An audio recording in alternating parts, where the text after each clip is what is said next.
Well, hello there. Welcome to James Bond, No Time to Die movie review. This movie for me was amazing.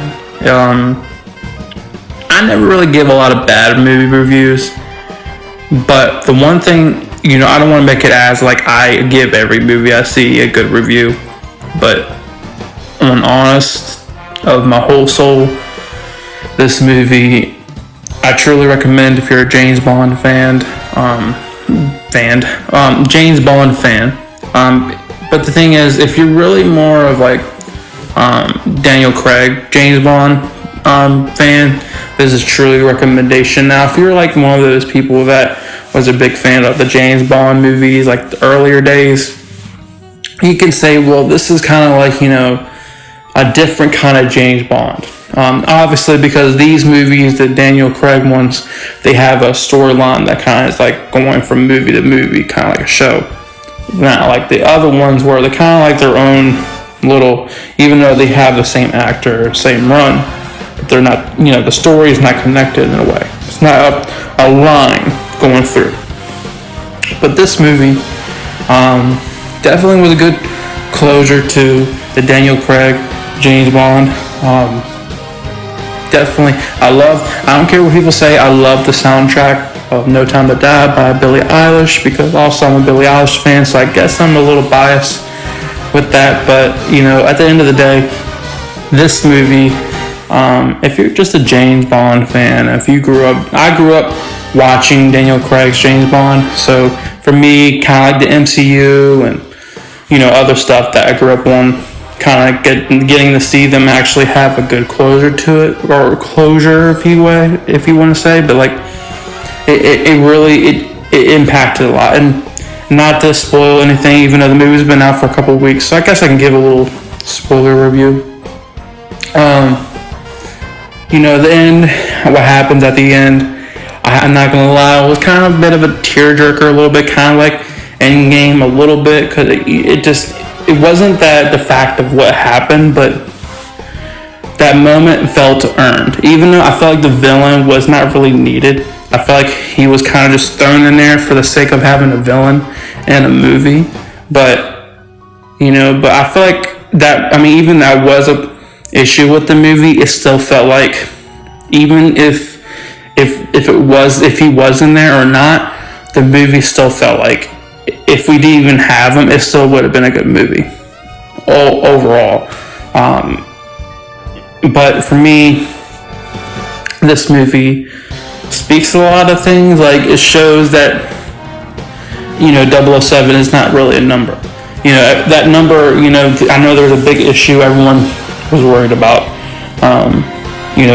The replacement of James Bond. I think that was a big thing when they were, gearing to release this back in 2020. But it made a point that, unlike, let's say like Spider-Man, like anyone can don the mask. Spider-Man represents that anybody can be Spider-Man. James Bond, nobody can be James Bond. It's only James Bond. 007 is 007. Anyone can have the number, but nobody can be James Bond. Like, you can have the title of a management leadership, but you'll never be the one before you that was 10 times better, or you can live up to what they are. But the point is, that's what I kind of got from the movie, is that more of like leaving a legacy behind, and how your name itself doesn't matter to the tie-ins to it. It really just matters what your impact and your stake that you put into this life, and what you leave behind, and what your name means. And that's what I took from the movie, and I felt like at the end it was definitely earned.